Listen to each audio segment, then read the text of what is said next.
Tere, mina olen Katariina. Mul on raske haigus ning sellepärast on sõbrad minust eemale hakanud hoidma, kartes ise haigestuda. Ma ei usu enam meditsiini, paranemisse ega jumalasse.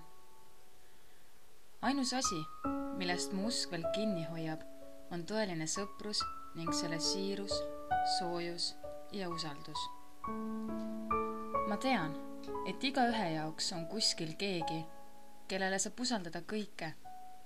Keegi, kellele rääkida oma muredest nii, et ta mind alati ära kuulab ja nõu anda oskab. Parim sõber peaks olema see inimene, kes mu viimastel elukuudel minuga koos on, et ma ennast täisväärtusliku ja elurõõmsa isikuna tunneksin. Iga päev unistan ma selle inimesega kohtumisest.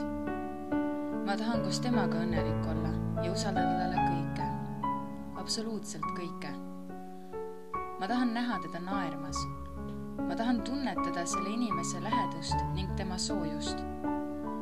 Kui ma ta ükskord leian, siis leian ka iseennast. Just sellest inimesest siin elus tunnen ma kõige rohkem puudust.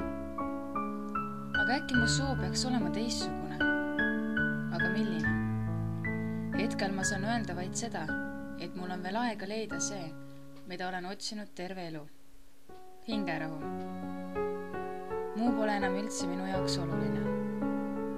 Ma olen veendunud, et ma ei leia hingerahu haiguse vastu võitlemiseks, vaid ma leian selle sõprusest, mida saan talle anda ning millega ta toob mu ellu säravaid päiksekiiri ning palju naeru.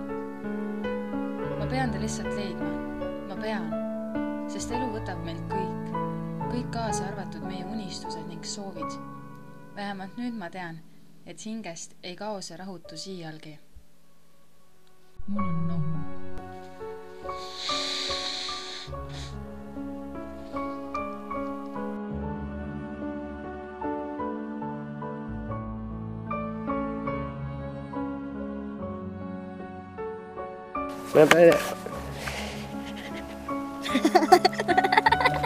Mida? Ma meile nuttama hakkama. Selle võime filmi lõppama. Sa ise läinud kaadreid.